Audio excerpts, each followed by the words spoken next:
Oke, Assalamualaikum warahmatullahi wabarakatuh. Salam sejahtera bagi kita semua. Selamat pagi. Semoga tetap sehat dan tetap semangat teman-teman semua, Bapak Ibu. Mohon izin saya akan melanjutkan webinar dengan topik tertentu. Nah, dalam hal ini sekarang saya akan sharing terkait bagaimana penerapan governance risk and compliance atau dikenal dengan GRC secara terintegrasi. Nah, ini hal ini penting sekali ya karena GRC ini sudah menjadi kebutuhan ya perusahaan dalam mengelola risiko, tata kelola, dan compliance agar sasaran perusahaan bisa tercapai.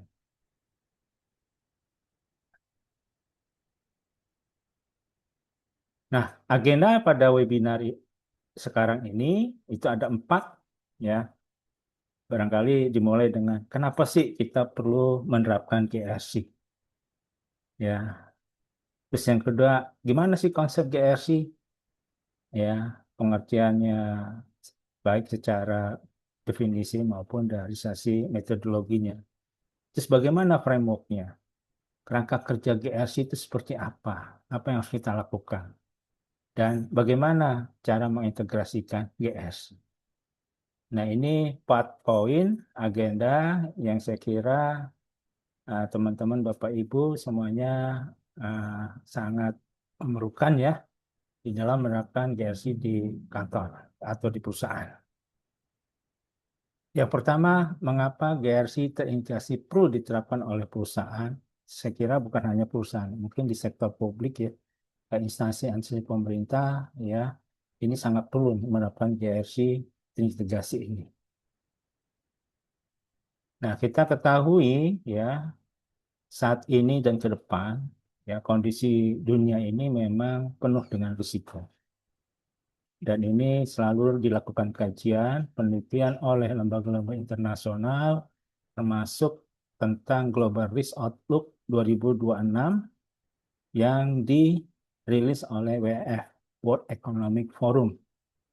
Nah, ini sebagai sinyal risiko kita ke depan, agar kita tidak mengabaikan risk alert yang sudah disampaikan, diteliti, dan dikaji secara mendalam oleh para pakar ahlinya di lembaga WEF ini.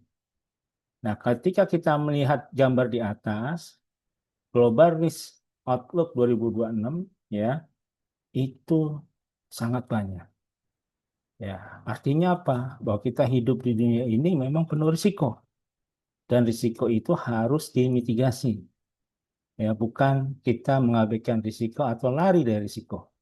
Ya, jadi menurut data dari Global Risk ini Outlook, ya risiko-risiko ke depan yang akan sering kita hadapi memang masih seputar extreme weather. Ya, jadi kejadian-kejadian iklim yang sangat ekstrim dan ini pernah kita rasakan di tahun 2026, 2025 ya terjadi banjir bandang, banjir besar di daerah Sumatera, Padang dan sebagainya. Ya, atau kejadian-kejadian banjir di negara-negara lain. Nah, juga ada cyber espionage atau warfare atau pollution. Dengan banyaknya industri yang berkembang, pabrik-pabrik berkembang di negara-negara berkembang atau sudah maju, pollution ini masih menjadi risiko utama. Ya. Nah, risiko-risiko ini ya ini pasti akan mengganggu pencapaian sasaran perusahaan, sasaran institusi, lembaga, sektor publik dan lainnya. Ini adalah risk alert yang harus kita perhatikan. Apalagi sekarang kita sudah merasakan dampak dari perang Amerika Israel dengan Iran yang berdampak luas di daerah timur, negara-negara Timur Tengah, yang efeknya itu secara pasti dan perlahan itu akan berdampak kepada negara-negara lain di Asia, termasuk di Indonesia. Nah, ini saya kira harus diperhatikan ya. Risk alert yang disampaikan oleh lembaga internasional harus menjadi rujukan kita untuk bisa mewaspadai dan bersikap proaktif dengan melakukan proses risiko yang lahirkan profil risiko yang efektif di dalam memitigasi ancaman-ancaman dan risiko ini. Ini luar biasa, ya. Apalagi ke depan, nah ini ada risiko-risiko terkait dengan extreme weather, natural resources, ya ada cyber attack dan sebagainya. Nah ini saya kira krisis pangan, krisis energi juga menjadi satu risiko tersendiri yang harus kita persiapkan mitigasinya dari sekarang. Nah, di dalam global risk juga, ini secara konklusinya, bahwa global catastrophic risk-nya atau risiko katastrofik global yang akan memapar bumi dan mungkin sebagian besar negara-negara itu bisa dikelompokkan menjadi ya terdiri dari ya risiko yang bisa menimbulkan dampak katastrofik uh, seperti halnya climate change, ya, ecological collapse, weapon of mass destruction. Nah, ini sekarang sudah mulai terasa dampak perang Amerika dengan Israel dan lain-lainnya. Bahkan di sini ada near Earth asteroid, akan banyak asteroid, meteor yang akan jatuh ke bumi yang bisa memberikan dampak cukup luas ya bagi pencapaian sasaran perusahaan maupun sasaran dari pemerintah. Nah, ini sekali lagi alert yang kita tidak boleh abaikan. Di berita-berita juga kita sering mendengar ya adanya kenaikan harga, ya adanya perang, adanya eh, PHK, ya adanya apa resesi ekonomi dan sebagainya. Nah, kejadian-kejadian ini pasti akan berpengaruh kepada pencapaian sasaran perusahaan. Pasti akan menimbulkan risiko hukum, risiko compliance, dan risiko lainnya yang berpengaruh kepada kegiatan operasional ya dan kelangsungan usaha perusahaan. Nah, ini risk alert yang memang harus kita waspadai, harus kita mitigasi ya karena sekali lagi kehidupan di dunia ini sangat rentan dan banyak terpapar dengan risiko. Nah, ini kasus-kasus hukum. Ya, kasus hukum ini bermula ya karena kita mengabaikan pengolahan risiko hukum compliance di perusahaan. Ya, GRC-nya diabaikan sehingga muncul kasus-kasus hukum dan korupsi di beberapa perusahaan BUMN maupun di perusahaan swasta yang terlibat di dalamnya. Nah, ini kondisi-kondisi seperti ini saya kira kita harus benar-benar memanfaatkan fungsi dari GRC itu ya. Dari sisi governance-nya, tata kelolanya bagaimana supaya kita bisa mencegah terjadinya kasus hukum di perusahaan kita, mencegah terjadinya kasus korupsi. Kita melakukan risk assessment, manajemen risiko untuk mencegah risiko-risiko yang akan terjadi kasus hukum dan kepatuhan dan juga compliance. Nah, dengan potret, dengan gambaran seperti ini, saya kira GRSI itu sudah merupakan suatu kebutuhan mutlak bagi perusahaan, bahkan bagi pemerintah, agar terhindar dari kasus hukum dan korupsi yang selama ini sering kita dengar di berita-berita ya. Di samping itu, ya, dunia saat ini dan ke depan itu juga dalam kondisi VUCA. Ada yang bilang tuna, ya, atau kondisi banyak diserupsi. Nah, VUCA terdiri dari volatility, uncertainty, complexity, ambiguity. Ini benar-benar sering memapar kita, ya, sering memapar perusahaan. Sehingga perusahaan harus agile, ya, harus proaktif untuk memitigasi dampak dari kondisi VUCA ini. Ya, contohnya banyaknya timbulnya peristiwa yang sifatnya uncertainty, ya, ketidakpastian, adanya perubahan kebijakan pemerintah, adanya perang, ya, adanya risiko gangguan dari natural hazard dan man-made, complexity, ya, efek yang beragam dan dari penyebab yang saling berhubungan. Jadi kompleks ini, apalagi perusahaan-perusahaan BUMN yang besar, ya, yang berisiko tinggi, ini complexity pasti akan dihadapi. Karena permasalahan satu tidak berdiri sendiri lagi, tapi dia timbul atau di-trigger oleh permasalahan-permasalahan yang lainnya. Nah, kemudian ambiguity, ya.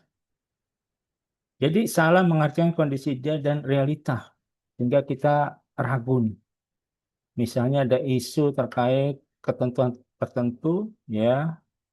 Nah, akhirnya menimbulkan kerugian. Ini kita harus ngapain? Atau ada kebijakan-kebijakan dari holding, dari perusahaan-perusahaan seperti Dana Antara atau DAM yang implementasinya belum jelas misalnya. Ini juga akan menimbulkan kerugian. Ya, jadi memang dunia usaha, baik itu BUMN dan non BUMN bahkan pemerintah, itu pasti akan berhadapan dengan kondisi puka ini. Kondisi puka inilah yang akan ya menimbulkan risiko hukum, risiko compliance, dan risiko-risiko lain ya yang dapat menggagalkan pencapaian sasaran. Nah, saya kira ini latar belakang kita ya menerapkan GRC terintegrasi yang tujuannya satu ya meningkatkan nilai tambah perusahaan dan bagaimana memproteksi perusahaan dari risiko-risiko yang bersifat negatif atau downside ya. Makanya di era PUKA hari ini sampai ke depan saya kira GRC ini sudah menjadi suatu kebutuhan pokok suatu perusahaan bahkan pemerintah.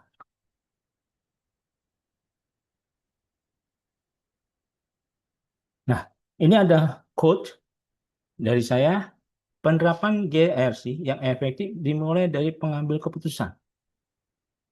Jadi pengeputusan itu di perusahaan atau di pemerintahan itu harus berbasis hasil GRC ini, GRC terintegrasi, yang didukung dengan data dan informasi serta review yang terintegrasi dari hasil terintegrasi yang valid dan lengkap dengan dukungan sistem aplikasi GRC terintegrasi yang handal. Memang kita bisa menilai GRC itu sudah integrasi, ya salah satunya indikasinya bahwa sudah ada sistem aplikasi GRC terintegrasi yang menggambarkan atau menggabungkan ya kumpulan data hasil atau informasi dari hasil ketiga fungsi ini. Itu disajikan dalam dashboard. Nah, itu bisa sebagai materi atau dasar pengambilan keputusan pimpinan perusahaan, pimpinan pemerintahan atau institusi. Nah, sekali lagi, ini sangat penting. Ya, ini akan menjadi pegangan kita di dalam menerapkan GRC. Nah, pertanyaannya, apakah GRC merupakan satu konsep yang baru? Ya, isu GRC sebenarnya sudah lama. Ya, tapi yang dimaksud dengan GRC integrasi itu apa? Ya, nah, konsep GRC yang lama atau yang bukan baru adalah setiap perusahaan ya sejak tahun berapa gitu ya, udah 10 tahun, 5 tahun ke belakang, itu sudah punya fungsi, ya kebanyakan perusahaan BUMN itu sudah banyak memiliki fungsi GRC ini, fungsi governance-nya, fungsi compliance-nya, dan fungsi manajemen risikonya. Tapi kebanyakan mereka secara terpisah, silo masing-masing, ya, dan pengerjaannya juga manual. Ya, ini yang belum terintegrasi. Nah, sekarang konsep GRC-nya terintegrasi. Nah, ini adalah konsep yang revolusioner. Jadi pada organisasi yang berpikir ke depan, GRC dipandang sebagai kumpulan terintegrasi, kumpulan. Jadi output dari hasil fungsi governance, risk management, compliance, itu dikumpulkan, diintegrasikan dalam satu dashboard, sehingga dashboard itu memiliki data informasi yang sangat penting dari aspek gizi sebagai dasar pengambilan keputusan direksi, pengambil keputusan manajemen, pengambil keputusan pimpinan institusi, dan sebagainya. Nah, ini yang saat ini saya kira sangat diperlukan. Ya, nah ini konsep yang revolusioner. Ya, seiring dengan tingkat kematangan organisasi, praktik governance Tata kelola, risiko, dan kepatuhan perlu dilaksanakan secara tegas sehingga bisa lebih efektif dalam mencapai tujuan organisasi. Nah, organisasi ini bisa dari perusahaan, pemerintah, instansi pemerintah, dan sebagainya. Ya, ini yang saya kira kita harus pahami dulu ya bedanya GRC yang sifatnya standalone atau silo dengan GRC yang sifatnya terintegrasi. Nah, bagaimana cara memahami konsep GRC ya dalam suatu perusahaan, baik itu BUMN atau non BUMN atau bahkan pemerintah atau instansi pemerintah.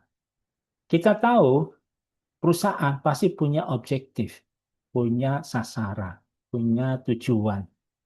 Ya, tujuan itu bisa berupa KPI, bisa berupa target-target di RKAP, target-target rasio keuangan, bisa berupa program kerja, bisa berupa inisiatif strategis yang akan dilakukan perusahaan dan sebagainya. Nah, ini kita harus tetapkan dulu objektifnya.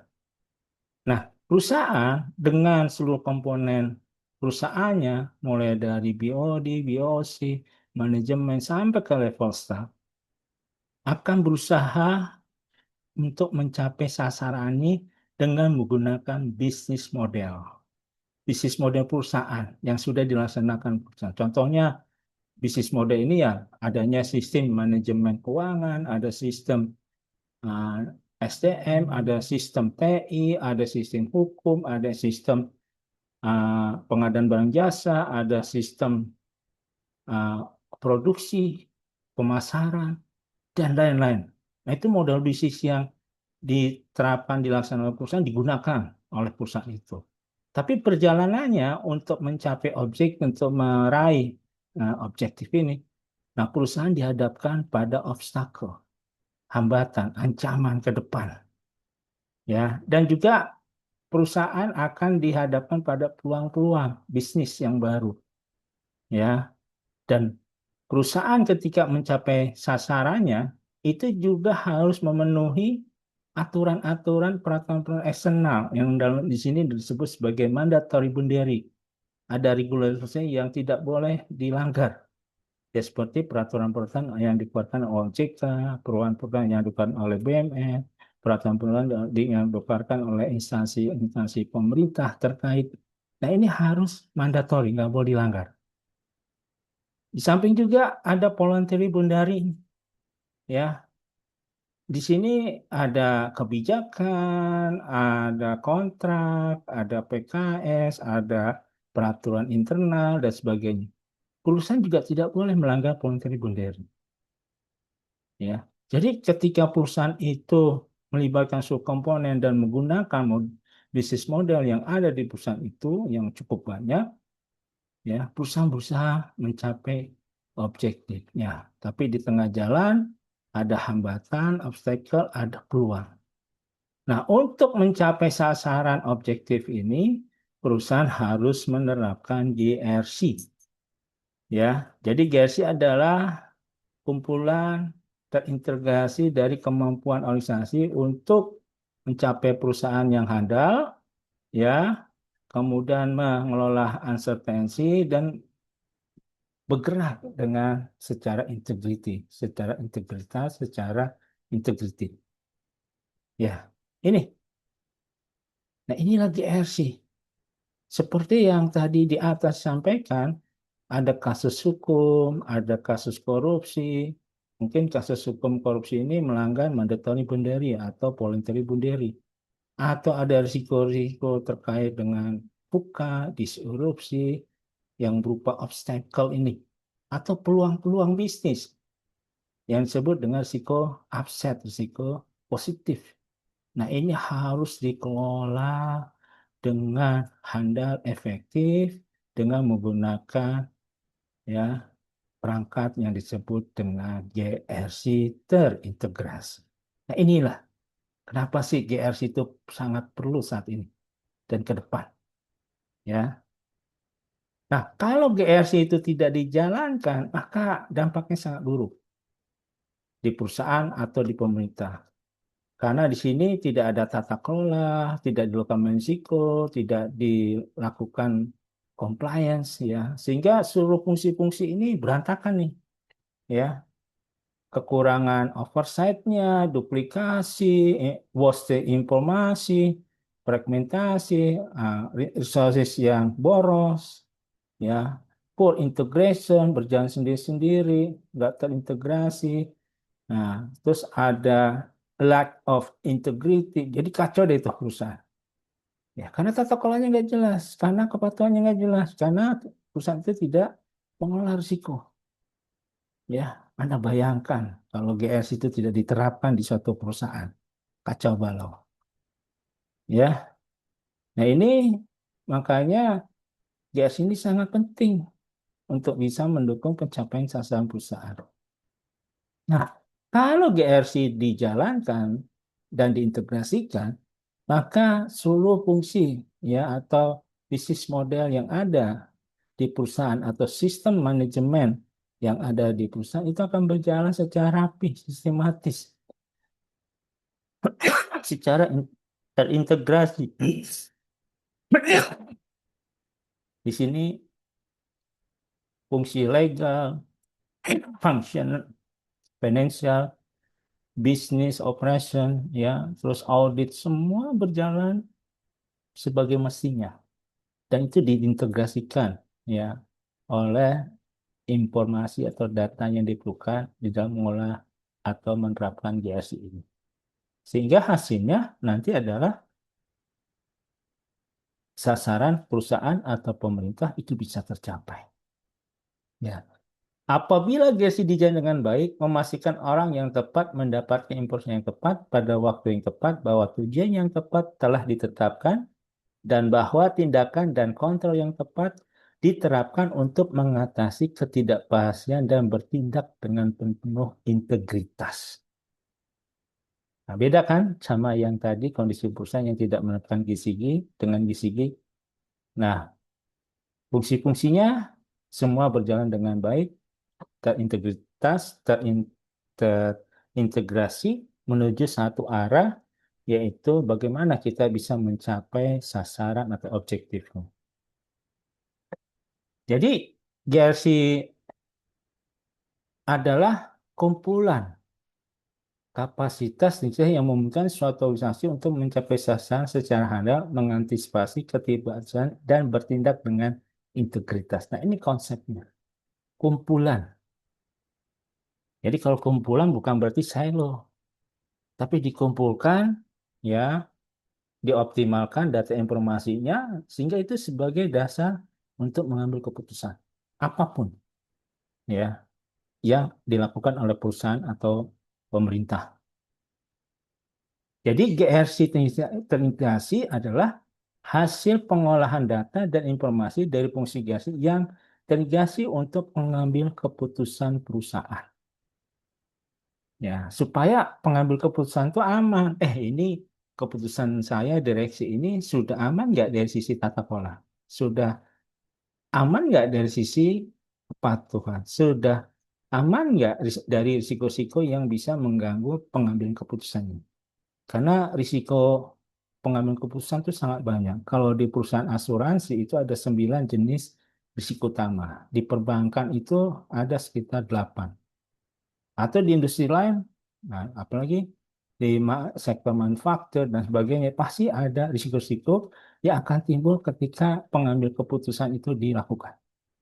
Nah, ini kita mengawal pengambil keputusan pimpinan kita, direksi kita, supaya bisa mencapai sasaran. Nah, kalau kita lihat lagi tadi, ya tadi gambar konsep GRC, nah ini lebih detail. Seperti tadi saya katakan, perusahaan mempunyai objektif, pemerintah punya objektif, punya sasaran, kemudian perusahaan dan pemerintah itu menjalankan seluruh bisnis model yang ada di perusahaan di pemerintahan seperti sistem manajemen TI, sistem manajemen SDM, sistem manajemen operasional, produksi, pemasaran, ya sistem manajemen hukum dan sebagainya. Ini dijalankan semuanya. Dan dia menuju satu titik bagaimana kita bisa mencapai satu objektif atau sasaran. Tapi di tengah jalan, nah dia dihadapkan pada opportunity, pada obstacle, Nah, obstacle ini hambatan, tantangan, ancaman ke depan. Nah, ini direpresentasikan dengan risiko. Kalau opportunity direpresentasikan dengan performance. Dan satu lagi obligation, compliance. Ya, perusahaan kita pasti diatur oleh regulator. Dan itu banyak sekali peraturan-peraturan yang mengatur kita sebagai obligation kita. Kita harus patuh, harus memenuhi peraturan itu. Nah, ini dikenal dengan masalah compliance. Jadi kalau kita mengelola ketiga ini, opportunity, obstacle, obligation, insya Allah ya punya peluang kita bisa mencapai objektif yang sudah kita tetapkan. Nah, di sini performance untuk opportunity bisa kita lakukan, kita ukur dengan menggunakan KPI. Kalau obstacle ini ya yang merupakan risiko bisa diukur dengan menggunakan KRI, compliance misalnya dengan KCI, Key Compliance Indicator. Nah, ini indikator-indikator data-data yang barangkali nanti kita bisa integrasikan dengan satu sistem aplikasi yang akan muncul di dalam satu dashboard yang semua data-data dan informasi dashboard itu yang bisa digunakan oleh pimpinan, direksi, BOC untuk mengambil keputusan. Ya. Nah, GRC eh, itu juga harus standar, harus berbasis ISO. Ya, memang sih nggak dilarang. GRC buatan manapun nggak dilarang. Ya, tapi untuk menambah confidence level bahwa kita yakin penerapan GRC kita efektif dan sudah diakui secara internasional, maka GRC ini harus standar, harus berbasis ISO. Karena masing-masing fungsi di GRC ini, misalnya fungsi governance juga sudah ada ISO-nya, yaitu ISO 37000. Untuk menjalankan fungsi compliance juga sudah ada ISO-nya, yaitu ISO-nya 37301. Untuk Manjemsiko juga sudah ada ISO-nya, ya, yaitu ISO 31000. Jadi supaya kita yakin dan teruji dan dalam menerapkan GRC ini ya harus memenuhi standar-standar. GRC ini harus berdasarkan standar ISO. Ya, kalau kita jangan, oh ternyata untuk governance kita nggak ada standar. Untuk ISO pakai standar, untuk ML-nya nggak standar. Nah ini kurang yakin kita efektivitasnya. Karena saya yakin ya apapun fungsi yang berbasis ISO itu sudah teruji di seluruh negara secara internasional. Jadi kalau kita menerapkan GRI ya sesuai dengan standar ISO, kita yakin ya efektivitas penerapan GRC-nya itu cukup baik. Ya. Nah, ini framework GRC yang berbasis ISO. Ya, jadi di sini kita lihat ya dari ISO, dari governance, ya compliance, risiko, itu ada klausa-klausa di dalam ISO itu. Ya, nah ini yang menurut saya teman-teman harus pahami ya bahwa supaya sasaran kita tercapai, nah kita harus memperhatikan klausa-klausa yang ada di dalam ISO-ISO ini. Contoh nih, kita kita menerapkan ISO 37 yang melakukan governance. Nah, ini ada ISO-nya, itu ada di klausa 412, 72, sampai 743. Jadi ISO itu biasanya punya memiliki klausa sampai dari 1 sampai 10. Nah, ketika kita ingin menerapkan misalnya untuk manajemen sistem standarnya pakai ISO 31000, klausa apa yang kita perhatikan? Kalau kita menerapkan manajemen sistem standar, maka apa yang harus kita lakukan terkait dengan ISO 37301? Ini klausa-klausa apa yang harus kita penuhi, kita laksanakan? Ini ada semuanya. Ya, saya kira sekali lagi ya kalau kita ingin menerapkan GRC lebih baik menggunakan GRC yang berbasis ISO. Nah, terus apa hubungannya dengan model 3 lini? Ya, GRC juga harus menerapkan atau mematuhi siklus model 3 lini. Ada pembagian tugas yang jelas. Yang kita tahu bahwa lini pertama itu list owner-nya biasanya itu dari uh, teman-teman yang bekerja di lini pertama di depan. Ya seperti unit pemasaran, produksi, pengolahan, ya, TI, SDM dan sebagainya. Nah, mereka harus menerapkan RCSA, ya, dan fungsi-fungsi lainnya. Kalau lini kedua itu biasanya dari fungsi MR, kepatuhan dan tata kelola. Ada pembagian tugasnya. Begitu juga lini ketiga, auditor, audit, internal audit. Ini fungsinya adalah memastikan sebagai fungsi asesor memastikan bahwa lini pertama ini menjalankan fungsi GRC, ya, yang sudah dibuat polisinya, kebijakannya, limitnya dan sebagainya oleh lini kedua. Nah, kolaborasi lini pertama, kedua dan tiga inilah yang bisa menentukan efektivitas penerapan GRC. Nah, kalau kita buat sederhana di dalam tabel ini pertama siapa aja sih? Nah, ini bisa pemasaran, produksi, pelayanan, supporting unit. Nah, kalau ini kedua bisa MR, kepatuhan, tata kelola, dan ini ketiga bisa Sky, SPI. Nah, sang, apa yang harus dilakukan sama lini pertama kedua? Nah, lini pertama harus pertama kali melakukan proses risiko, fungsi tata kelola, kepatuhan. Nah, lini kedua menetapkan corporate risk, ya, strategi, risk factor, risk tolerance, menentukan kebijakan kepatuhan, tata kelola. Nah, lini ketiga melakukan audit internal. Nah, atau lini pertama juga harus melakukan perangkat-perangkat risiko lainnya seperti RID, fraud assessment, BCM, dan lainnya. Dan seterusnya. Ini jelas ada pembagian tugas, tugas yang cuti yang jelas yang diatur di dalam model 3 lini. Nah, ini kita harus disiplin ya untuk mematuhi penerapan model 3 lini ini supaya semuanya harmonis ya, terintegrasi dengan baik. Oke, penerapan GRC terintegrasi bukan hanya sekedar menggabungkan 3 fungsi, melainkan menciptakan sebuah ekosistem di mana data dan statistik mengalir tanpa sekat. Nah, itu yang saya katakan tadi, GRC itu adalah kumpulan terintegrasi dan tidak bersifat silo. Ya, ruang lingkup penerapan mencakup elemen berikut, misalnya komponen nih, utamanya the core pillar-nya adalah tata kelola. Di sini contohnya adalah penetapan arah strategi, budaya perusahaan, pengawasan oleh Dekom, direksi untuk memastikan tujuan tercapai secara etis, ya, sangat jujur, ya.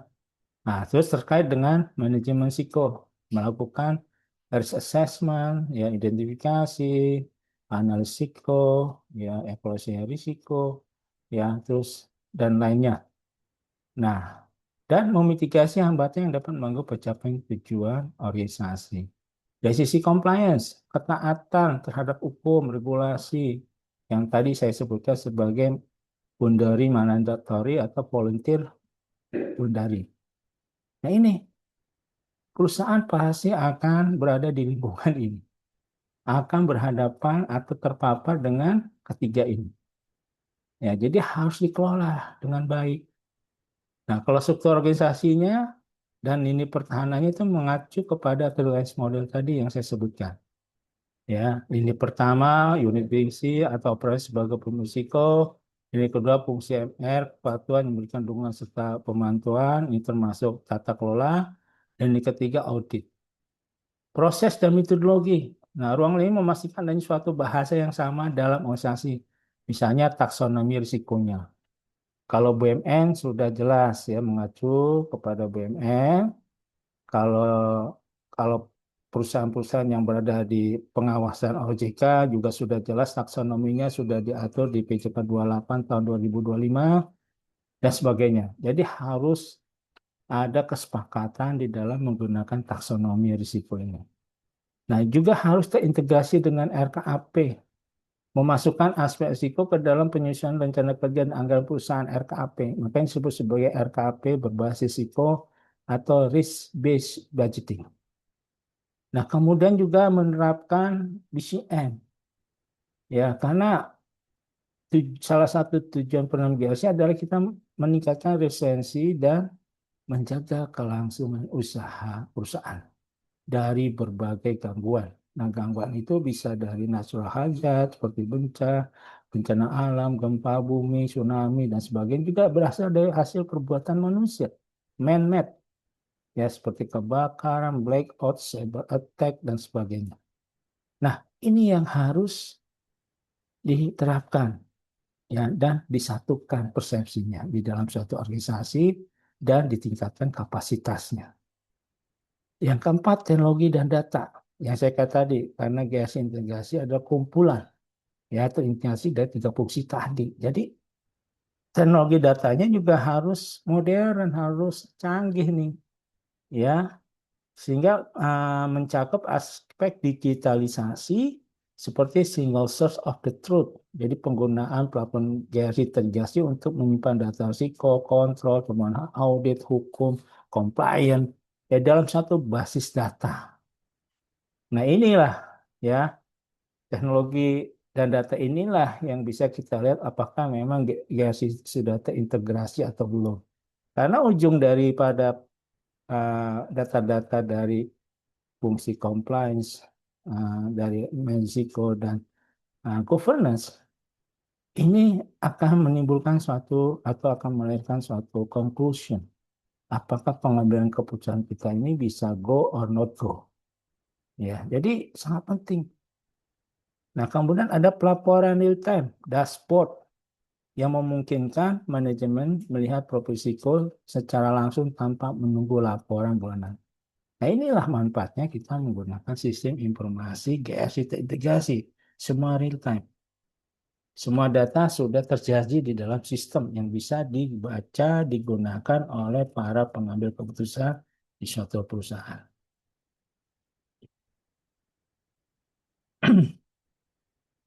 Nah, di sini ya kita lanjutkan slide-nya adalah GRC integrasi adalah pendekatan di mana fungsi tata kelola, risiko, kemudian tidak lagi bekerja secara terpisah, silo. Ya, nah, biasanya kalau silo ini kebanyakan sih manual. Melainkan menggunakan satu sumber data. Nah, sumber data, metodologi, dan pelapornya sama. Jadi nanti ada kebijakan GRC, ada prosedur GRC, ada sistem informasi GRC. Nah, jadi caranya sama, satu. Nah, manfaat utama GRC integrasi ini adalah satu, efisiensi biaya. Menghilangkan duplikasi pekerjaan, misalnya pengujian kontrol yang sama oleh audit dan risiko. Nah, harusnya sudah nggak kita lakukan lagi, semua terintegrasi. Pengambil keputusan lebih baik, keputusan saya didasarkan pada data risiko yang akurat dan komprehensif, bukan hanya data risiko, data compliance juga, tata kelolanya juga, ya, sudah jauh lebih baik, ya. Terus yang ketiga, ketahanan resiliensi. Dengan menerapkan GIS integrasi, maka organisasi lebih siap menghadapi perubahan regulasi atau kesisa duga atau risiko-risiko strategis di kemudian hari dan sebagainya. Lebih siap karena datanya tersedia di dalam dashboard di sistem aplikasi GRC terintegrasi. Nah, ini contoh alat atau platform teknologi informasinya. Perusahaan besar biasanya menggunakan perangkat lunak GRC seperti ServiceNow, SAP, GRC, MatrixStream, atau solusi lokal yang dikustomisasi untuk menyatukan nih, karena merupakan satu kumpulan untuk menyelesaikan register risiko dari MR, library regulasi dari sisi fungsi kepatuhan, model audit dari sisi SKY, jadi membantu melihat kira-kira ada teman-teman audit yang tempoh lalu sehingga kita tidak ingin teman-teman itu berulang kembali. Ada manajemen kebijakan, jadi dalam sistem itu ketika kita ingin mencari, ini kalau kita melakukan pengambilan keputusan ini, saya pengen tahu hubungannya dengan peraturan internal seperti apa. Apakah itu nanti berhubungan dengan kebijakan terkait dengan ML, kebijakan compliance, kebijakan produksi, kebijakan pemasaran, kebijakan underwriting, claim. Nah, itu ada semua di dalam satu sistem. Wah, enak banget ya kalau ada sistem seperti itu. Jadi kita nggak cari-cari kemana-mana, datanya tercecer, enggak, semua terintegrasi dengan baik.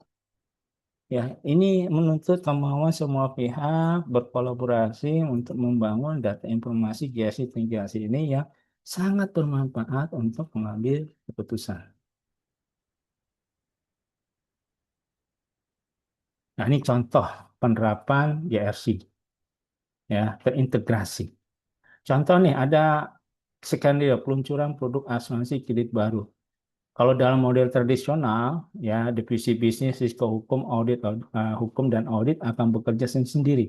Tapi dalam GRC integrasi, prosesnya berjalan secara paralel dan saling terhubung. Nah, paralel dan, nah, contohnya untuk tata kelola, fungsi tata kelola. Aksinya, direksi menetapkan target RPK untuk ekspansi ke asuransi kredit. Jadi teman-teman untuk meluncur produk ini ternyata sudah tercatat di dalam RKAP. Jadi underline-nya jelas, tata kelola jelas. Jangan ujuk-ujuk kita bikin meluncur produk asalnya tiba-tiba nggak tercantum di RKAP, tidak tercantum di LJPP. Nah, itu nanti akan menjadi temuan ya oleh para pemeriksa dari examiner. Nah, bagaimana mengintegrasikannya? Kebijakannya langsung diunggah ke sistem GRC pusat, terus ya. Struktur pelaporannya siapa bertanggung jawab atas produk ini otomatis terpetakan sesuai dengan freelance model. Jadi kita tahu nih siapa sih yang bertanggung jawab, siapa PIC-nya, siapa yang merilis, siapa yang memasarkan, siapa. Jelas di dalam sistem GRC pusat. Jadi nggak ada lempar-lemparan lagi tugas nih. Tidak ada yang lepas tangan nih. Kalau ada kewajiban tugas semua sudah terpetakan di fungsi tata kelola di GRC pusat. Nah, sekarang bagaimana dengan risikonya? Nah, aksi tim risiko baik dari lini pertama atau lini kedua itu mengidentifikasi apakah ada nggak risk konsentrasi dari peluncuran produk asuransi. Jangan-jangan produk asuransi kredit baru kita hanya fokus pada UMKM tertentu. Dan ternyata UMKM itu punya profil risiko atau MPL yang cukup tinggi. Nah, ini bahaya.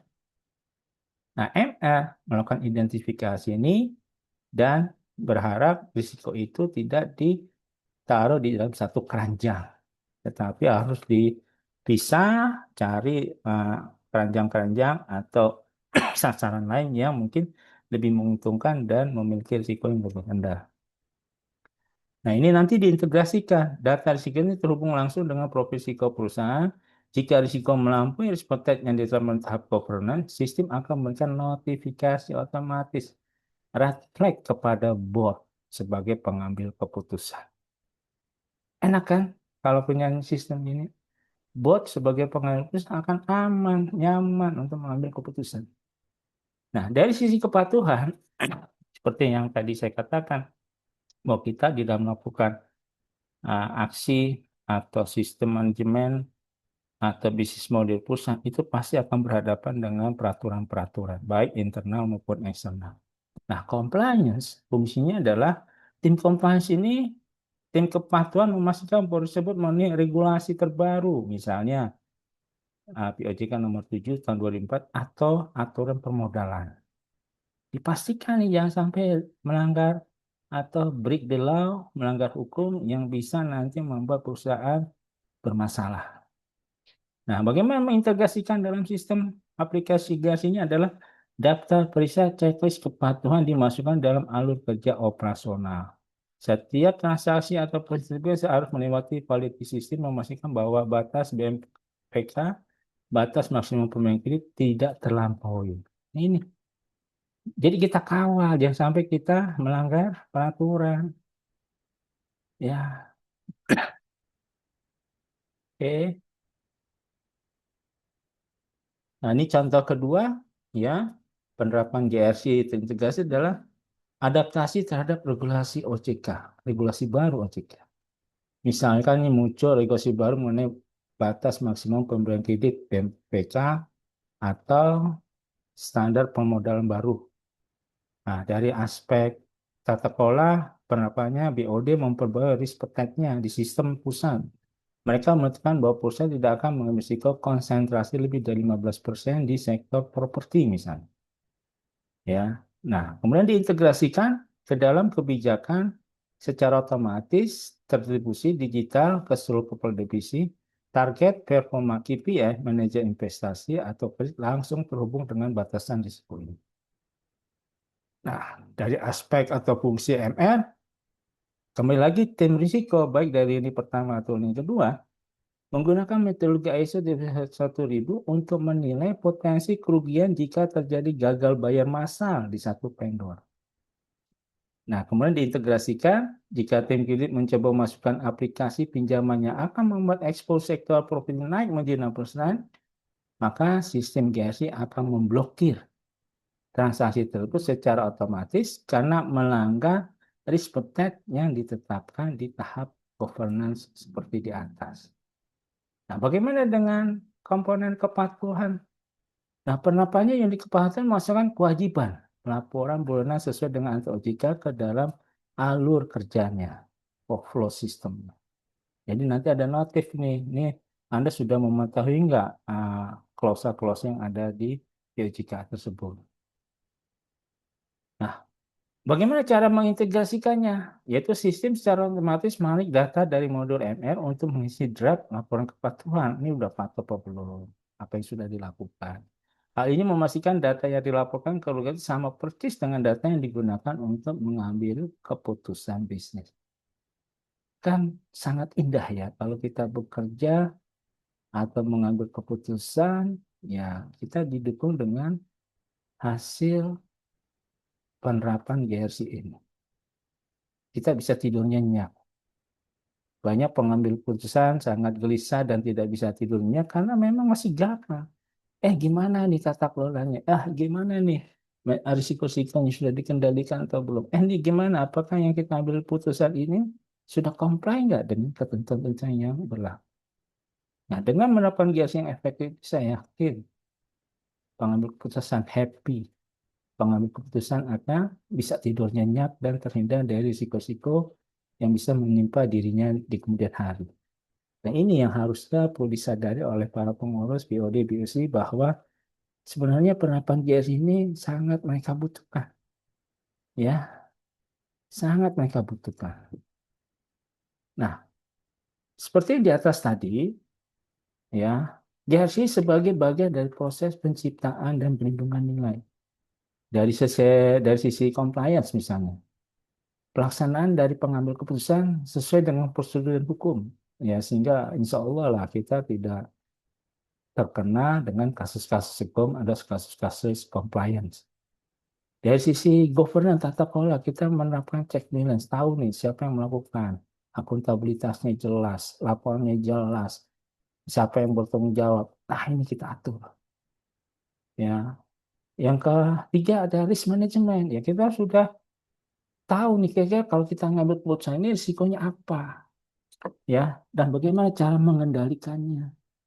Nah, ini ya harus dilakukan supaya kita bisa memastikan risiko-risiko itu bisa kita kendalikan dan sasaran kita atau pengambil keputusan kita itu bisa terrealisasi dengan baik dan optimal tanpa menimbulkan masalah atau risiko di kemudian hari. Ya. Nah, ini penjelasannya ya, penjelasan dari konsep GRC sebagai alat penciptaan nilai, value creation, dan perlindungan nilai mengacu pada prinsip dasar dalam ISO 31000.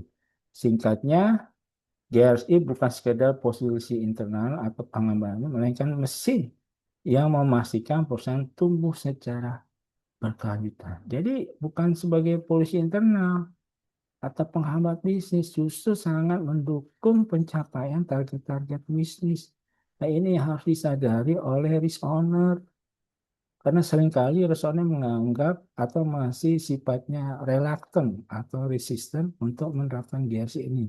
Karena bisa dikatakan menambah beban pekerjaan misalnya. Padahal beban pekerjaan itu ya sebenarnya bagus untuk risk owner untuk memastikan bahwa sasarannya bisa tercapai. Ya, nah ini masalah cara pandang paradigmanya yang saya kira dishonest seperti itu tidak baik. Nah, ini contoh penilaian penciptaan nilai. Penciptaan nilai berkaitan dengan bagaimana GRC membantu organisasi mencapai tujuannya, meningkatkan efisiensi dan menangkap peluang baru. Contohnya artinya. Artinya apa nih?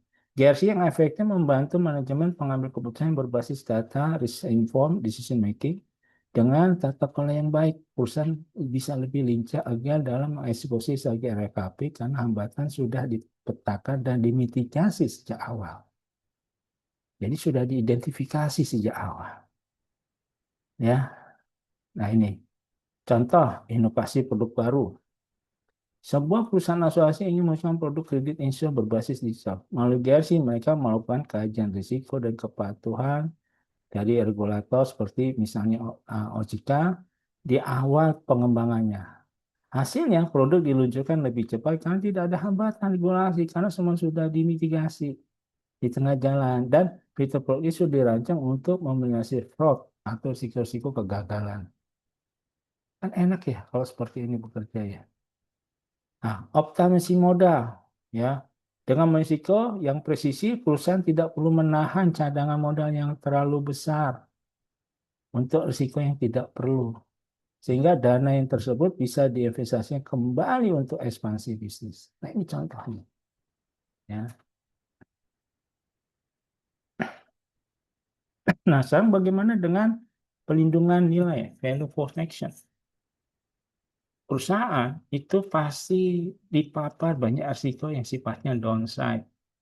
Nah, bagaimana kita memproteksi perusahaan dari risiko yang sifatnya negatif atau downside itu? Jadi pelindungan nilai berkaitan dengan menjaga apa yang sudah dimiliki perusahaan agar tidak hilang akibat kerugian, skandal, atau sanksi. Artinya di sini apa? GRC bertindak sebagai sahabat pengaman. Ini mencakup penjagaan kerugian finansial, perlindungan reputasi, dan kepastian kelangsungan usaha atau bisnis continuity. Tanpa perlindungan nilai, ya, tanpa perlindungan nilai yang sudah dicatatkan bertahun bisa hilang dalam sekejap. Banyak perusahaan-perusahaan besar ya, contohnya Barings ya, perusahaan bank di Inggris yang sudah usianya ratusan tahun, tiba-tiba kolaps hilang. Gara-gara masalah risiko fraud dari yang terjadi gara-gara kasus fraud. Di Indonesia juga banyak perusahaan yang udah berdiri lama ternyata hilang ya, misalnya dari gempuran-gempuran digital marketing e-commerce ya. Contoh kita lihat hilangnya eh, apa ada pasar atau mall misalnya Giants ya, ya Supermall Giants hilang dari pemasaran. Terus Matahari juga rebut, HM juga begitu. Nah, itu barangkali kurang menerapkan ya perusahaan-perusahaan itu yang kolaps itu kurang menerapkan GRC ini. Ya, ini contoh kepatuhan anti suap atau SMAP, Sistem Manajemen Anti Penyuapan berdasarkan ISO 37001. Dengan menerapkan sistem manajemen anti penyuapan, perusahaan melindungi nilai reputasinya. Karena kalau sudah terjadi kasus penyuapan atau korupsi, nah reputasi perusahaan biasanya langsung turun. Dan ini akan berdampak kepada produksi, pemasaran, dan sebagainya. Jika terjadi perjalanan suap oleh vendor, sistem kontrol internal akan mendeteksi sebelum menjadi skandal hukum yang bisa mencabut izin perusahaan. Nah, ini bahaya. Ya, ini yang harus perusahaan hati-hati. Terus yang kedua contohnya dari pelindungan nilai adalah kita menerapkan BCM. Ketika terjadi bencana alam atau kegagalan sistem TI, protokol BCP yang matang memastikan operasi tetap berjalan dengan RTO yang singkat atau RPO yang singkat atau kita masih di bawah pemulihannya masih di bawah MFTD atau MBCO. Hal ini melindungi nilai pendapatan agar tidak merosot tajam saat krisis. Nah, ini sudah teruji pada saat kita menghadapi eh, gangguan ya apa epidemi COVID ya pada tahun 2020, 2021 sampai 2022 ya. Perusahaan-perusahaan yang menggunakan BCM itu tetap eksis dan masih bisa menghasilkan laba. Nah, Sang, bagaimana sih framework YRC terintegrasi? Nah, tapi ada clue dulu nih. Saya izin minum dulu ya.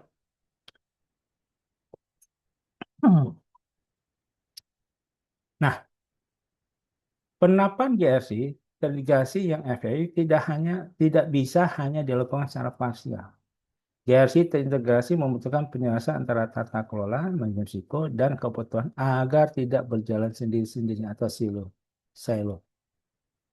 Untuk mendukung penerapan gas integrasi yang efektif, memerlukan komitmen dari pimpinan puncak nih. Harusnya dapat ya, karena ini kan kepentingannya untuk kepentingan pimpinan puncak, pengurus, BOD, BOC, ya. Terus harus ada keselarasan budaya dan organisasi, kemudian integrasi kerangka kerja dan metodologi, visibilitas data dan teknologi, single source of truth, seperti sistem informasi gas ini terpusat, terintegrasi. Keren deh tuh. Ya. Dan integrasi dengan kinerja dan anggaran. Jadi hitungan juga di dalam RKP. Sistem informasi gas itu adalah kunci. Nih, penerapan gas integrasi mulai dirasakan manfaatnya untuk memastikan sasaran perusahaan dapat tercapai. Nah, ini clue saya. Ya, kalau Anda ingin menjalankan governance ya seperti ini. Ya.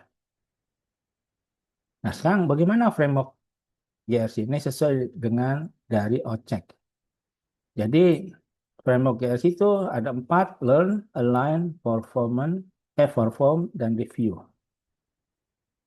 Nah, sekarang apa sih maksud dari masing-masing komponen itu? Untuk learn, ya di sini atau kalau di Indonesia pelajari, sebelum melangkah, organisasi harus memahami konteks eksternal, internal, budaya, serta pemangku kepentingan. Jadi hampir sama dengan ISO lain, 31.000 juga begitu, BCM juga begitu ya. ISO 31.000, ISO 22301.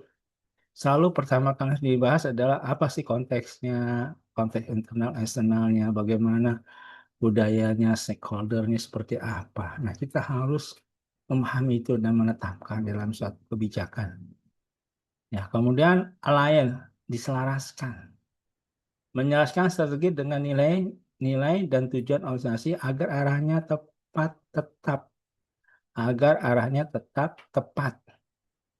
Ya, ya, direction misalnya menentukan tujuan yang jelas, ya selaras dengan profil risiko, strategi menentukan langkah untuk mencapai tujuan dengan mempertimbangkan hambatan, objektif. Nah, objektif biasanya ditetapkan, dicantumkan di dalam KPI, indikator KRI, dan sebagainya, KCI. Ya, seperti yang kita bahas di atas. Nah, untuk perform harus dilaksanakan nih.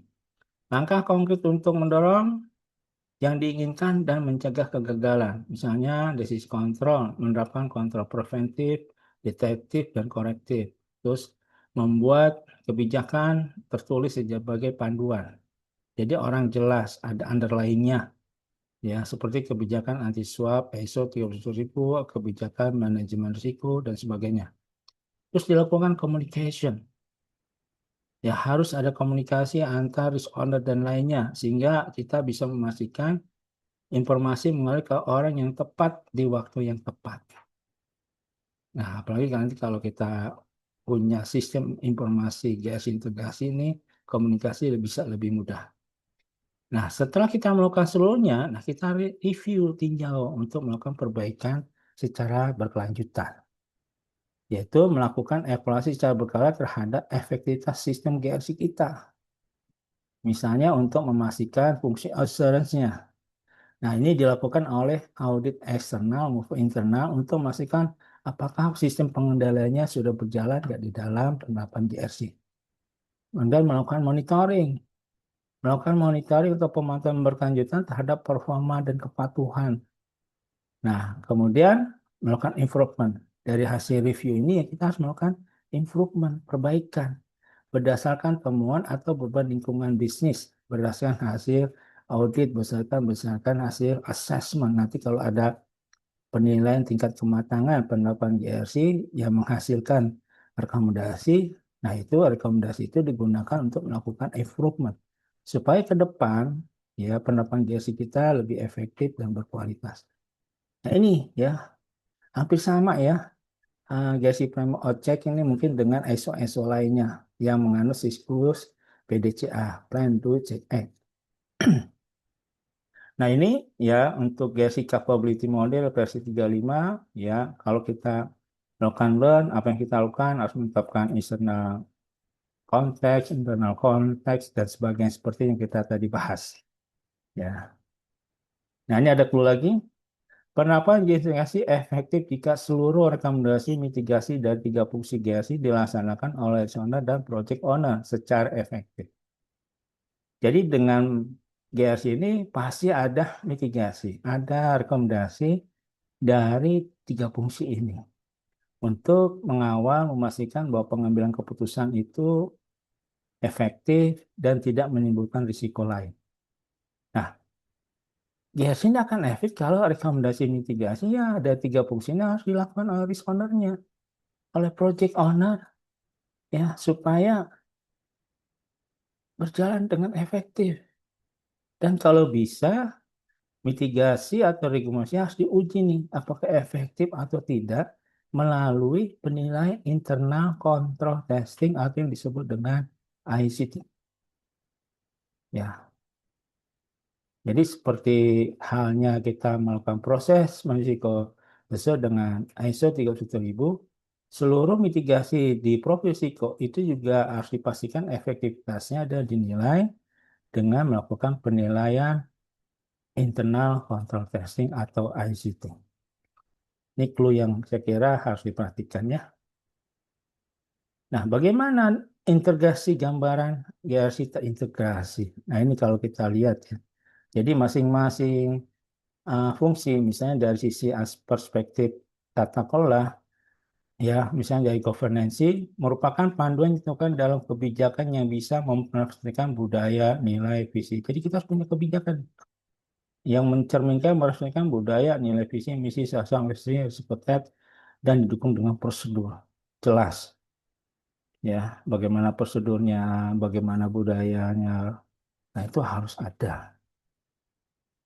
Jadi dalam konteks GRC, ya tata kelola adalah sistem, proses, dan struktur yang digunakan usia untuk mengarahkan, mengendalikan, meminta pertanggungjawaban guna mencapai tujuan jangka panjang. Ya, jadi Anda harus bikin itu semua dulu. Kebijakannya harus punya proses, ada strukturisasinya, ya. Nah, jika manajemen adalah tentang menjalankan bisnis, running the business, maka governance adalah tentang memastikan bisnis dijalankan dengan cara yang benar, sesuai dengan strukturnya, fungsi job desk-nya, sesuai dengan SOP-nya, sesuai dengan kebijakan. Ada tata kelola. Ya, oke.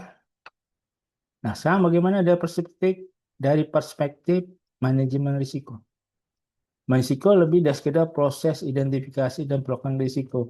Risiko memungkinkan organisasi untuk menghindari mengurangi terjadinya dampak negatif dari suatu peristiwa atau bahkan mengeksploitasi peluang. Ada mengelola risiko downside, ada mengelola risiko yang sifatnya upside. Yaitu dua metodologi yang berbeda. Ya, jadi dalam konteks GRC-nya, risiko adalah proses sistematis untuk mengidentifikasi, mengenal, mengevaluasi, dan memitigasi ketidakpastian yang dapat menghambat pencapaian tujuan organisasi di depan. Jika governance menetapkan arah, maka risk management adalah sensor yang mendeteksi rintangan di sepanjang jalan agar organisasi tetap berada di jalur yang benar dan sasaran bisa tercapai. Nah ini ya teman-teman ya. Nah sekarang dari sisi compliance. Dalam ekosistem GRC, compliance kekuatan adalah serangkaian proses yang memastikan organisasi memahami dan memenuhi segala kewajiban hukum, regulasi, standar industri, serta kebijakan internal yang berlaku. Nah ini, suatu perusahaan, BUMN, swasta, pasti akan diatur oleh regulator. Ada yang diperbolehkan, ada yang dilarang. Nah ini ya kita harus comply semuanya. Jangan sampai ada kasus hukum yang timbul gara-gara kita tidak comply terhadap peraturan-peraturan internal maupun peraturan eksternal. Nah, ini harus dikawal. Kalau kita lihat dari sisi perspektif compliance-nya. Jadi kalau kita bayangkan dari tiga fungsi ini, saya yakin pengambil keputusan itu akan aman. Akan tidurnya akan happy karena semua itu udah jelas.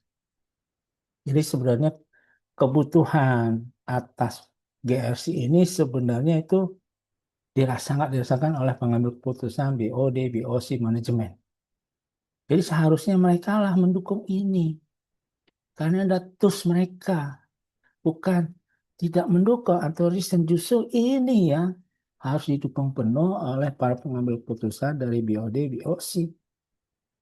Ya, ini ada sebagian BUMN agak resisten nih dengan ini karena menganggap GRC itu sebagai penghambat bisnis. Astagfirullah. Nah, ini yang pola pikir yang kita harus luruskan. Nah, ini integrasi GRC secara perspektif. Jadi kalau kita kumpulkan integrasi ketiga fungsi ini, Masiko merupakan core proses dalam GRC terintegrasi karena dalam setiap tahapan perlu mempertimbangkan risiko. Jadi core-nya memang risiko. Ya, ini yang harus kita inikan. Selain pengolahan informasi memainkan peran penting dalam GRC, integrasi sehingga perlu dipastikan terpusat dan saling terkait. Nah, terpusat dan saat itu yang menggambarkan bahwa GRC ini sudah terintegrasi. Ya, seperti gambar di sini, ya banyak fungsi-fungsi. Nah, kemudian terpusat dan semuanya itu terkait. Ya, oke. Nah, ini ya persepsi integrasinya.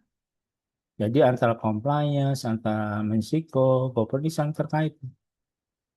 Ya, dari masing-masing fungsi, subfungsi, subproses di dalamnya. Nah, ini contoh ya, sekali lagi contoh uh, fungsi GRC terintegrasi dalam praktek. Ini contoh penerapan governance. Misalnya struktur organisasi the board level, penerapan pembentukan komite audit, komite pemantau risiko, komite risiko. Ya, tujuannya memberikan pengawasan independen terhadap laporan keuangan dan efektivitas risiko yang dijalankan DES. Ya, nah ini dari sisi kebijakan etika, whistleblowing, ini contoh ya penerapan untuk aspek governance-nya ya.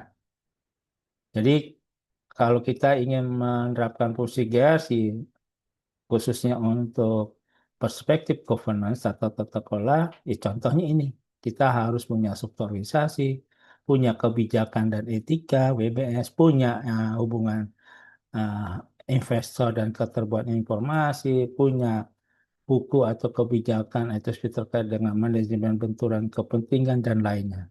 Ini contoh saja, masih banyak sebenarnya ya. Contoh dari perspektif governance-nya. Nah, kalau dari sisi compliance, contohnya apa sih yang harus kita siapkan?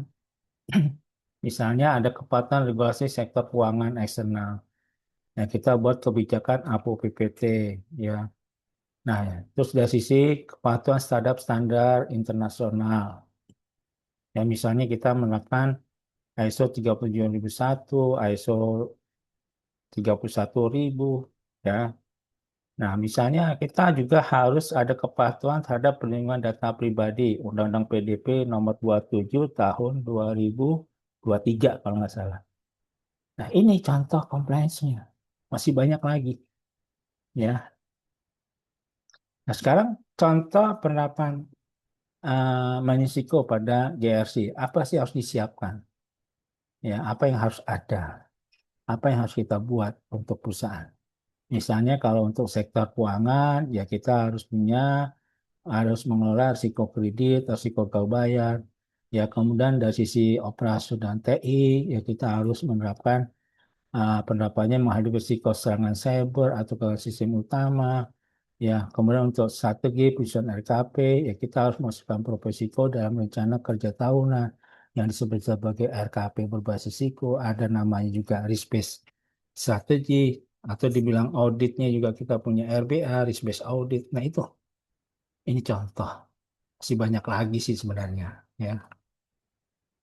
Nah sekarang kita bahas satu-satu nih. Ya tadi kita sudah lihat fungsi bagaimana penerapan dari fungsi GRC. Nah, kita bahas satu-satu fungsinya. Governance. Nah, konsep governance seperti apa sih? Ya, kalau yang dilakukan oleh perusahaannya. Sesuai dengan ISO 37 apa 373 ya. Nah, ini tata kelola dan governance. Istilah tata kelola merujuk pada pengurusan internal korporasi. Istilah governance mencakup pemangku kepentingan yang lebih luas, termasuk pemangku kepentingan utama dan pemangku kepentingan lain. Ini contoh. Pemangku kepentingan utama di perusahaan, para pemegang saham, ada direksi, ada dewan komisaris. Nah, pemangku kepentingan lainnya ada karyawan, pemasok, kas bank, dan sebagainya. Nah, ini kita atur. Di sini kita tahu job desk masing-masingnya, peranannya seperti apa, tugasnya seperti apa, kewajibannya seperti apa. Nah, jadi semua rapi. Jadi tidak saling bentur, ya, tidak ada tumpang tindih pekerjaan, ya, dan sebagainya. Nah, governance corporate adalah suatu struktur dan proses yang digunakan oleh korporasi untuk mengarahkan dan mengawasi aktivitas. Pada dasarnya, governance corporate mencakup bagaimana hubungan dan cara menyeimbangkan kepentingan para stakeholder. Jadi ini organ perusahaan, ada RUT, ada komisaris, ini sebagai fungsinya untuk mengarahkan dan mengawasi nih. Sehingga seluruh proses atau bisnis model yang dijalankan oleh organ-organ perusahaan ini ya berjalan secara searah, sistematis, dan bisa berhasil untuk mencapai sasaran perusahaan. Nah, sekarang MR. MR apa sih? Di beberapa perusahaan memang framework IRM itu banyak ya, ada framework IRM. OSO, ada ada NJ, dan juga ada ISO 31000. Tapi sebagian besar perusahaan BUMN itu mengacu kepada ISO 31000 versi 2018. Nah, apa sih ISO 31000? Nah, ISO 31000 ini itu ada tiga komponen utama. Ada komponen prinsip, kerangka kerja, sama proses risiko. Nah, ketika kita ingin menerapkan menjalankan prinsip risiko, itu kita harus berintegrasi, integrated, structure and comprehensive, customized, inclusive, dynamic, based on valuable information, hukum, human and cultural factor, dan continuous improvement. Nah, prinsip risiko ini adalah dalam rangka untuk melindungi nilai dan menciptakan nilai perusahaan. Yang tadi saya sebutkan tadi bagaimana cara uh, memprotek nilai perusahaan adalah ya dengan mengolah risiko-risiko yang sifatnya downside. Terus bagaimana cara menciptakan nilai bagi perusahaan adalah ya kita harus mengolah risiko-risiko yang sifatnya positif atau upside. Yang kedua, kerangkanya nih. Nah, kerangka risiko seperti apa? Ya, ini bisa berhasil kalau ada leadership dan komitmen dari pengurus. Apa yang harus kita lakukan? Bisa integrasi, desain, implementation, evaluation, improvement. Ya. Nah, yang ketiga adalah komponen proses risiko. Apa yang kita lakukan kalau kita melakukan proses risiko? Ya, pertama ini menentukan scope, konteks internal, eksternal, kriterianya seperti apa. Kemudian kita melakukan risk assessment yang terdiri dari risk identifikasi, risk analysis, risk evaluation. Kemudian kita setelah itu kita menerapkan risk treatment, perlakuan risiko. Yang kemudian hasil dari risk assessment dan risk treatment ini akan dalam bentuk berupa profisiko yang harus kita monitoring dan review, dan perjalanan dalam penyusunan profisiko ini ya kita harus melakukan communication dan konsultasi dengan disorder. Nah, hasil semua dari profisiko ini harus kita record, kita simpan, kita rekam, dan kita laporkan kepada pengurus, manajemen, pemegang saham. Tapi saya nggak membahas framework ini, ya hanya memperkenalkan bahwa ketika kita ingin menerapkan risiko, ya kita harus memiliki frameworknya supaya semua jelas ya. Nah, framework yang terstandar ISO itu adalah 31000. Masih banyak framework IRM lainnya. Yang seperti saya katakan tadi, ada COSO, AMZ, dan lain-lainnya. Ada banyak. Tapi di Indonesia populernya itu adalah ISO 31000. Nah, konsep dasar risiko apa sih sesuai dengan ISO? Nah, ini ada beberapa konsep risiko dari beberapa institusi ya. Misalnya atau berdasarkan dari ISO, misalnya dari COSO. Risiko adalah kemungkinan terjadi sebuah peristiwa yang dapat memenuhi pencapaian tujuan organisasi. Ini menurut COSO. Risiko adalah dampak dari ketidakpastian terhadap pencapaian Dampak menurut ISO 300 adalah deviasi dari apa yang diharapkan bisa bersifat positif dan atau negatif. Nah, ini dari ISO 300. Nah, begitu pula dari KMK. KMK ini dulu Departemen Keuangan ya. Risiko adalah kemungkinan terjadinya suatu peristiwa yang berdampak terhadap pencapaian sasaran. Teman-teman nggak usah bingung ya, tapi semua pengertian risiko ini punya benang merahnya, hampir beda-beda tipis lah ya. Hanya jadi tujuannya hanya ujungnya adalah kita harus mengenal risiko yang bisa mengganggu pencapaian sasaran. Nah, ini prinsip-prinsip risiko yang tadi sudah dijelaskan ya. Ada terintegrasi, struktur disesuaikan, inklusif, dinamis, berdasarkan persepsi terbaik, faktor manusia dan budaya, dan perbaikan secara perencanaan. Ini kita sudah bahas tadi dan saya tidak mau perpanjang ya. Nanti ada sesi tersendiri ya untuk bisa mengenal uh, penerapan dari ISO 31000 ini. Nanti di website selanjutnya. Ya, nanti akan saya coba menjelaskan bagaimana sih penerapan ISO 31000 dalam mengendalikan risiko perusahaan. Nah, ini kerangka kerjanya. Ya, jadi kerangka kerja risiko merupakan seperangkap komponen yang menyediakan landasan dan pengaturan organisasi untuk merancang pelaksanaan pemantauan peninjauan dan peningkatan manajemen risiko secara berkala di seluruh organisasi. Nah, ini sesuai dengan ISO 31000. Nah, apa saja kerangkanya? Nah, ini ada mandat dan komitmen nih. Ya, misalnya ada risk management charter yang ditandatangani oleh pengurus. Kita juga diminta melakukan siklus plan, do, check, act. Ya, kalau plan, apa yang harus kita lakukan? Rencana. Ya, kita harus melalui perusahaan dan konteksnya membuat kebijakan risiko, melakukan integrasi dan proses accountability, dan lainnya. Do. Nah, kita implementasikan proses risiko itu. Cek. Ya, kita melakukan review. Ya, framework IRM penerapannya seperti apa? Ada kekurangan atau tidak? Ada kelemahan atau tidak? Nanti kita cek. Ya.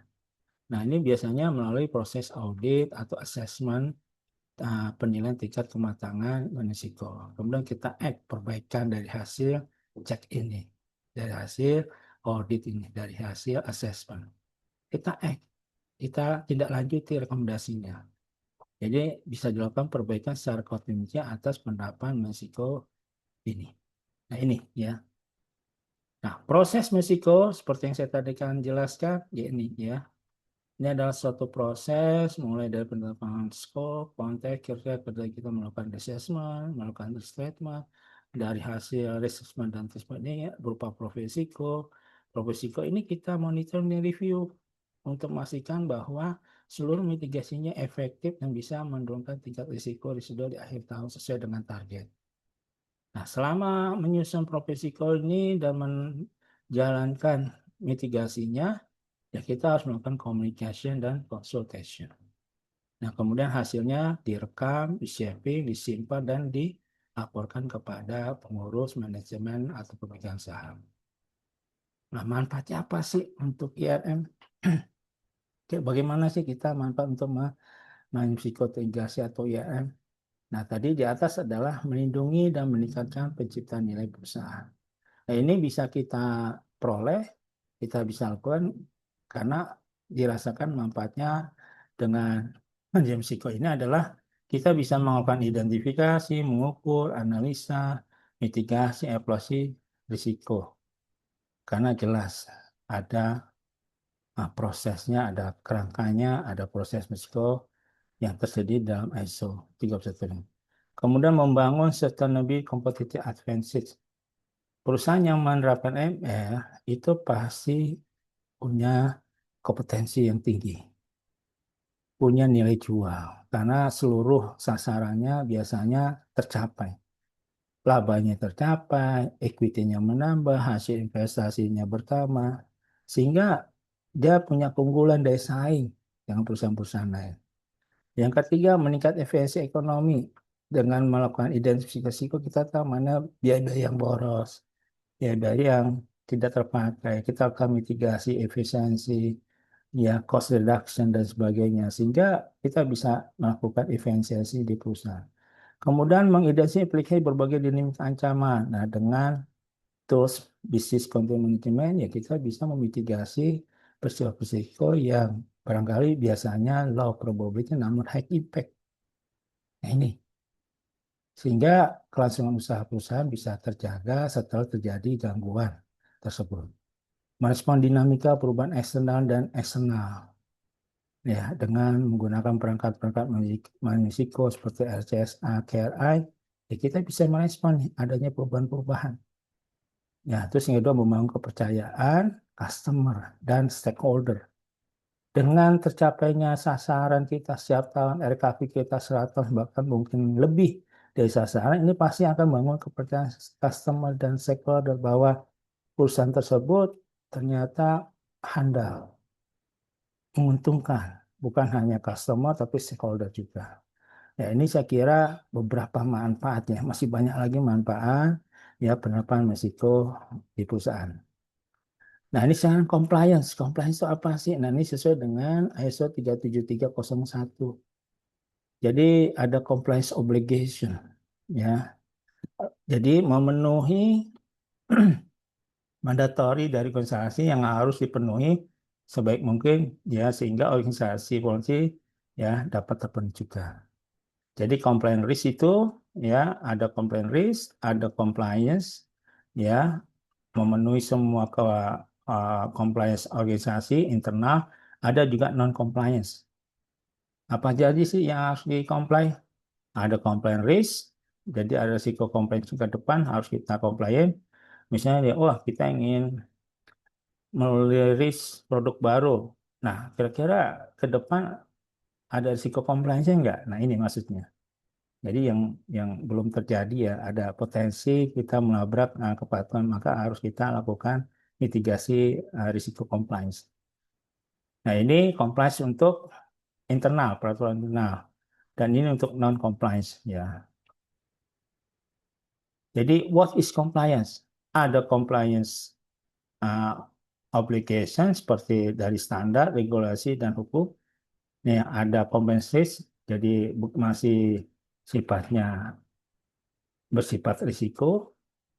Nah, baru nih compliance. Jadi compliance ini bisa kita jaga, kita penuhi kalau kita sudah memenuhi compliance obligation dan kita sudah melakukan proses risiko compliance. Jadi nanti kita ukur, ya kita analisa berapa likelihood dan konsekuensinya dan apa mitigasinya supaya kita tidak melanggar compliance di masa depan. Kepatuhan adalah bermain sesuai dengan aturan, aturan internal, aturan eksternal. Seperti itu mudah sebenarnya. Nah, makanya kita perlu ada suatu sistem aplikasi compliance yang bisa mengupdate seluruh peraturan-peraturan yang ada di internal maupun eksternal. Jadi di sini kita diminta kalau kita menerapkan compliance, kita diminta kepatuhan terhadap persyaratan hukum, kepatuhan terhadap panduan internal organisasi, kepatuhan terhadap standar etika, ya, atau kepatuhan terhadap prinsip tata kelola yang baik. Nah, ini patuh, ya. Jadi mudah sebenarnya. Cuman perlu ada kesadaran seluruh pegawai untuk bisa mengetahui dan mematuhi seluruh peraturan yang terkait dengan perusahaan. Nah, ini kerangkanya ya. Jadi karena kita harus menerapkan komplain harus berbasis ISO 37301, maka kerangka manajemen kepatuhan ini seperti apa? Nah, ini harus melakukan biasa hampir seluruh ISO biasanya ada siklus plan, do, check, act. Nah, kita melakukan plan, ini kita harus ngapain, do harus mengapain, check harus ngapain, ini hampir sama ya dengan struktur komponen dari ISO-ISO lain. Nah, tadi di awal kita sudah bilang bahwa apalagi di framework GRC, kegiatan terakhir kita harus melakukan review, tinjauan. Nah, salah satu perangkat yang kita gunakan untuk melakukan review adalah kita melakukan penilaian tingkat kematangan atau maturitas GRC. Ya, ini banyak modulnya. Jadi dari hasil penilaian tingkat kematangan GRC ini, ujungnya akan kita bisa dapatkan gap antara yang realita dengan ISO yang kita pakai. Gap ini biasanya akan kita isi dengan rekomendasi-rekomendasi yang harus kita penuhi supaya gap itu hilang. Dan kita mendapatkan GRC sesuai dengan standar yang sudah kita yang berlaku atau yang ditetapkan. Nah, rekomendasi ini biasanya kita susun lagi dalam bentuk program kerja. Dan program kerja ini kita buatkan roadmap, apakah untuk 2 tahun, 3 tahun, 5 tahun ke depan. Dan di dalam roadmap ini harus jelas program kerja ini siapa yang melakukan, harus jelas timelinenya, apakah perlu sumber daya, apakah rekomendasi ini masuk sebagai program kerja di RKAP dan sebagainya. Nah, itu harus dimonitor setiap periodik, setiap perkala. Jadi jangan dilepas, harus dimonitor dan review memastikan bahwa rekomendasi itu dilaksanakan oleh risk owner atau PIC dan rekomendasi atau mitigasi itu. Nah, ini adalah satu perangkat untuk bisa memastikan adanya perbaikan berkelangsungan setiap tahun yang dilakukan oleh perusahaan. Ini ada clue-nya. Pengambilan keputusan berbasis penerapan GRC dapat melindungi pengurus dan manajemen. Nah, ini seharusnya ya pengurus dan manajemen harusnya sangat concern, peduli nih. Ya, harus benar-benar melakukan sumber daya agar penerapan GRC-nya efektif. Ini kebanyakan perusahaan ya kalau bicara GRC mereka merasakan itu sebagai hambatan, sebagai rem mendadak ya, rem yang mempersulit bisnis jalan. Padahal itu paradigma yang salah. Nah, harusnya pengurus dan manajemen ini all out untuk melakukan GRC karena melindungi mereka dari paparan risiko-risiko ke depan, terutama risiko kepatuhan dan hukum. Ya, karena yang paling ditakuti oleh pengurus dan manajemen adalah kalau dia tersangkut dengan kasus hukum dan korupsi. Nah, mereka bisa kita lindungi ya kalau menerapkan GRC ini dan mereka menerapkan itu secara efektif. Selayaknya pengurus perusahaan mendukung penuh penerapan GRC tegas yang efektif ini. Nah, ini saya kira bisa mudah-mudahan bisa menyadarkan ya pengurus manajemen seluruh perusahaan baik perusahaan BUMN swasta dan mungkin juga pemerintah untuk bisa melakukan GRC ini. Saya kira demikian ya Bapak Ibu teman-teman semua. Mohon maaf ya kalau menyita waktu. Semoga paparan penerapan GRC ini bermanfaat dan saya mohon izin menekan diri saya sendiri, tidak kenal saya. Nah, nanti terkait dengan apa itu Meksiko, ya BCN, nanti akan saya sharing di web app berikutnya. Kita tunggu ya. Nanti akan saya share di dalam YouTube dan mohon bantuannya untuk memberikan like dan subscribe pada YouTube tersebut. Saya kira demikian.